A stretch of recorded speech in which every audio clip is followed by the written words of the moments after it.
Hey guys, I'm Kate. Welcome back to my channel, and today I want to make a rejections tracker or just something that I can see every day to remind me of my failure. Actually, I am going to make a board that sort of displays my rejections, and I kind of want to chat over rejections and talk about how that shows that I've tried, I'm attempting, I'm working toward a thing. Just kind of maybe set a goal for the number of rejections I would like to get, because of course, again, that means that I've attempted to enter several contests, open submissions to magazines or journals, and also maybe the emotional aspect that goes into getting a rejection, but also just like the submitting process to some of these things.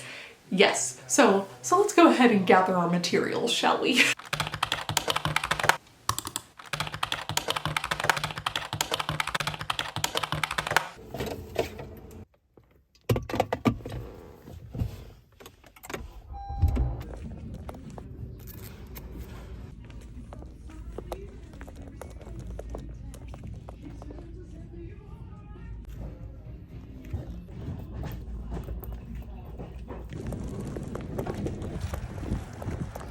Alright, I went to H-E-B to get food and I found another one of these. It's the exact same one. It is cheaper at H-E-B and it was going on discount. So I was just like, okay, if all is going according to plan, I will be, querying and applying enough places for it to be two. So, it works.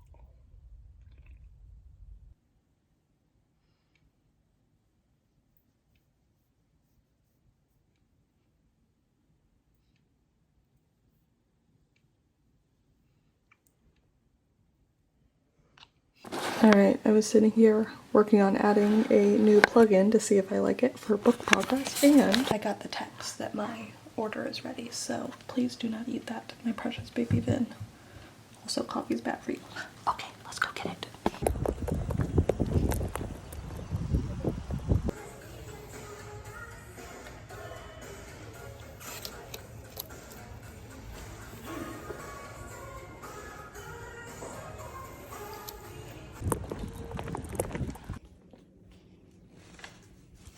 And now we are back with corkboard and rejection letters. Also scissors. While I was at the store, I did also buy The Seven Husbands of Evelyn Hugo, which was a book I loved so much that I would read again. It did make me absolutely bawl though, but I wanted to own a copy. That's been my rules. If I'm willing to reread it or if it made a huge impact, then I allow myself to buy it. And this one did both, so.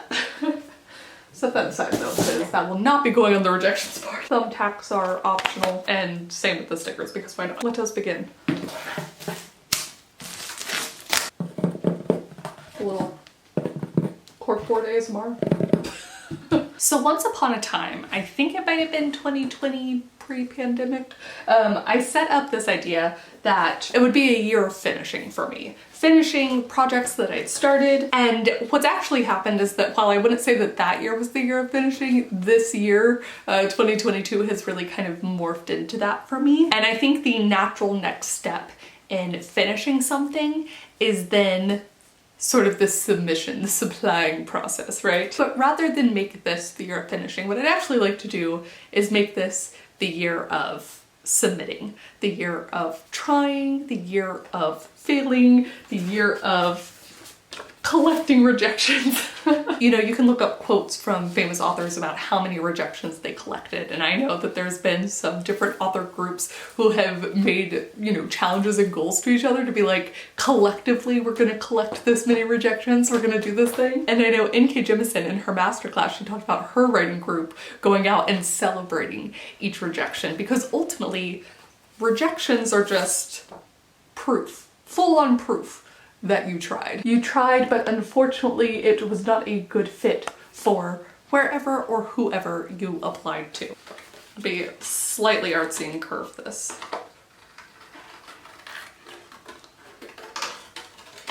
This is what stickers are for, actually, is to make it prettier than what I'm doing. I did get this printed out on cardstock, so it's like a little bit thicker. Oh, this is gonna look like a little cloud now. That's kind of fun. My dreams are floating away. Oh my god, this is the best day ever for Vin.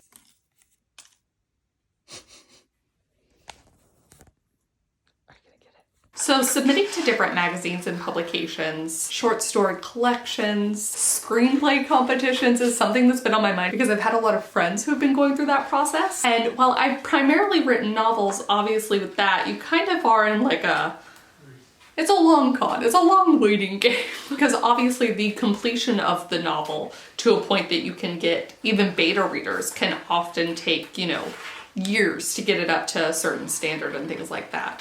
So as someone who's been focused on that, it's been, I don't want to say a challenge in some ways, but I don't think I've been giving myself the best opportunities to try and submit. And so this was already all in the back of my mind, watching my friends who are also writing novels, but then submitting to things in the meantime, and the joy that that sort of brings in, the kind of rush. So that's in the back of my mind when I hear about Hallmark Publishing opening up their submissions. So basically that means the Hallmark editor was looking for unagented manuscripts as well. And as lots of y'all know, I love Hallmark.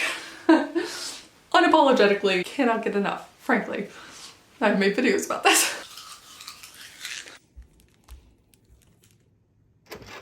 And so, of course, as soon as I heard about this, just a few days before the open submissions opened, yes, I messaged my friend about it, my co-writer, the one where we've been working on the story for like 5 years since we originally got the idea. I'd say off and on, working on it implies that there was more work done, more time dedicated, but it's been 5 years since we had the original idea. And so we were like, could we potentially Hallmarkify our project? It was women's fiction already. It did feature some best friends, which is one of the things that Hallmark wanted or was potentially looking for among a whole bunch of other things. And so told her about it and we submitted after lots of work. I did make a video on for my patrons because of course I didn't know if I was going to get it or if I would be allowed to share if I did get it or anything like that. So I was like, okay, I'm just gonna make this behind a little wall, but documented the process of this, and we did not get it. We submitted just a few days before the submission window was up, and I also figured at the time that I would submit my own. I would peruse their website and see what they were looking for, which by the way, they already have October selected for their next open submission period. If you're interested, I will leave a link down below if you want to check it out. You only needed to submit the first 3 chapters, but of course you also had to have 3 chapters, the query, and a 4 to 5 page synopsis of the entire story. So you didn't have to be done with it. They were only going to say yes or no based off of that, and the Hallmark editor made sure to emphasize that. They were taking unfinished manuscripts. And so I had a quick peruse to see what I thought they were looking for and tried my hand at making a Hallmark novel, which, even though Rejection was not successful, I had a bunch of fun doing it, which perhaps now we should get into the feelings during submission, even if the ultimate answer is no. I am gonna put stickers on these though. I think I want to have like a look, like one of them will be like more black and white-y and the other one will be very colorful. I'm just spitballing ideas here. So like I said, the actual process of submitting was a blast. It was kind of stressful as I actually submitted on the last day. I had several hours left, but I imagine me and a whole bunch of other people were like panic submitting, panic reading over what all we had left to do. Hee. The plus side of getting in at the very end there is that I, in theory, had less time that I needed to wait to hear back. The editor, who I started following almost obsessively on Twitter, talked about how she would try to get back to all the submissions by the end of April. So basically, as I found out on the 25th, I was very close to the end of April, which I think is really where we get into something interesting here. Because my friend and I got our rejection on the 12th, and the Hallmark editors were actually sending out rejections during the month of March, even if you got your submission in early. And so as this time's counting down, I'm like, oh my God, is it gonna Am I gonna get a yes? And I'd honestly forgotten, because I have queried once before for the original concept that has turned into the Meridian maps. I forgot the like the scared excitement of waiting to hear back. Like as soon as you press that send, Pam and I, my co-writer, were just like, ah! Yay. Is that too close to the rainbow? I think so. There we go. So you have those first couple days where it's just really in your head about like, holy shit, I just did this thing. I just put in the work to submit, which is crazy and amazing and all of these things, right? And you know in that time that there's no way they're gonna get back to you within those days. So there's the like, the relief of having it done, the pressure of the deadline kind of builds up on you and you get so pumped. It's like a race to the finish, just like trying as well as you can to hit the deadline. And it's nice, it's wonderful to have a deadline that is not self-imposed. As someone where most of the work that I do is self-imposed, it's nice to have someone else be like, no, you need to get it in at this time. But then after that, of course, it's all in the hands of someone else. I expected before I'd read her tweets that it was gonna take like 2 to 3 months, like the normal amount of time that some querying takes, right? Or potentially just to never hear back. That's something that still happens and is not a reflection on the person who's submitting. It's just a reflection on how busy, how insane, how many writers are submitting, right? But as soon as I heard that it was going to be done in April, I was like, oh, so really it's just a countdown to the 30th.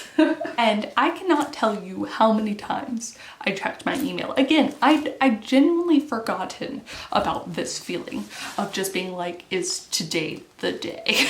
And I think after it's done, there's actually a kind of fear that comes over you of like, I don't want to dream too big. Like I don't want to dream that it's a yes. Like you're dreaming all the while you're about to submit or getting it ready for submission. And then there's the like, some part of me is still imagining what it might be like. The other part of me, the bigger part of me, is trying to just like prepare yourself for disappointment. You know, because the odds are not ever in our favor. That's how it is with anything that you're creating, whether that's YouTube videos or novels or, you know, getting your digital art seen in a world where, you know, we're in an influx of information, and that includes art, right? So, got it. When I printed these out, I thought they were going to be smaller, by the way. Shoot.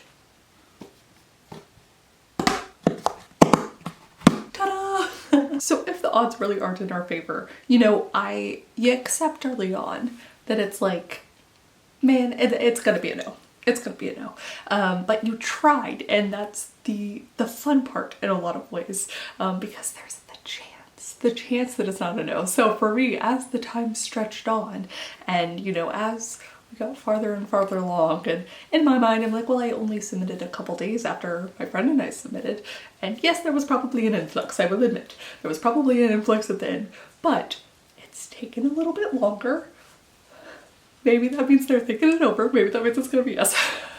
So I wrote a whole like journal entry, and I actually can track this because I don't have my journal on me, because it was like every week was basically when I would cycle back through these emotions, and I would write them down and be like, okay, I'm good. I got it out there. I'm not stressed about it anymore. And then it would build and it would build and it would build and it would build, and then I would cycle back and be like, ah.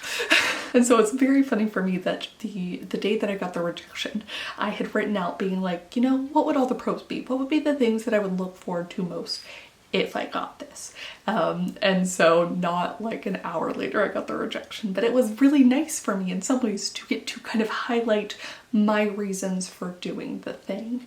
And a lot of it is just, in some ways, you know, someone else seeing and kind of rewarding that hard work, which again, if the odds aren't in your favor, you know, it's not just hard work, but it's also luck and timing. And did they just acquire a short story or a premise that was just like the one you were writing, and it's just not out yet, so you have no idea, but internally they're like, you know, we would have taken this, except that we just got that a week ago, or we just whatever, you know, there are so many things. But as it is the day later, literally a day later, I am back. So I had the wave of emotion once I got the rejection, a little bit upset, a little bit bummed that those dreams did not happen, right? Dreams with sparkles. But the biggest relief in having the answer, because again, I forgot the stress cycle you go through until you have that. And then if you're querying agents for novels, again, sometimes you're never going to get an answer. So then that stress cycle is just like there until you until you accept whatever version of a truth, you know, you have to tell yourself. And when that will be different for each writer, obviously. But then the stress today is gone. The disappointment is gone.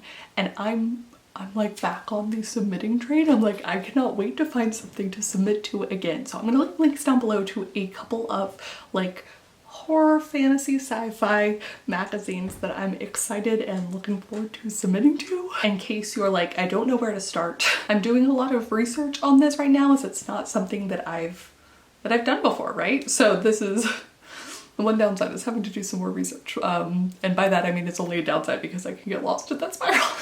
And I have other goals like Camp Nano. But I have really loved seeing, like, Rachel Wrights has been getting several of her stories published, which is so awesome, and getting that letter back being like, yes, we wanna publish this one is just so cool. And watching Becca talk about placing and the different screenwriting competitions and contests she submitted to is fascinating. She really broke down which ones you should apply for and the like levels of feedback you might get.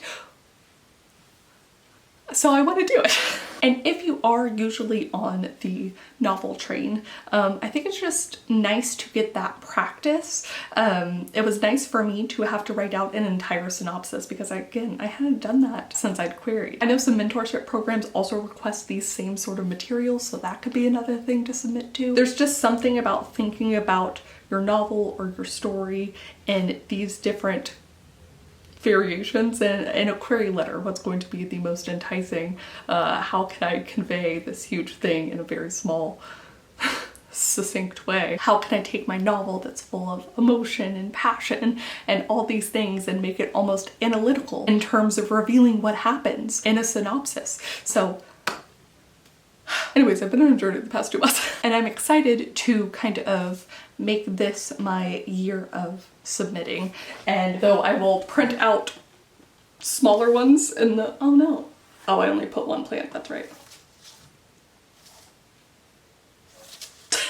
Although I will make them smaller next time, I'm actually excited to fill out this board and give myself a bit of a challenge. Maybe like 10 rejections this year, because that means I attempted to apply to 10 different competitions or magazines or whatever, right? So 10. I haven't decided if that's going to be like a Hallmark Open Submission, if that's going to include a mentorship, if that's going to be querying Project Death. I'm not putting a number on, you know, how many short stories or anything like that. I'm just gonna say 10. 10 rejections. I already got 2 of them. But that's gonna be it for me. Please do comment down below. Let me know how you celebrate your rejections. Let me know the kind of emotional process you go through when you are submitting or when you get that rejection. Let me know if you also have about a 7-day cycle before you come back to panicking. And let me know if there's any open submissions, contests, magazines, mentorship programs, whatever that you're hoping to submit to this year. Maybe we can all help each other out. But thank you guys so much for watching, and I will see you all very soon with a new video. Bye!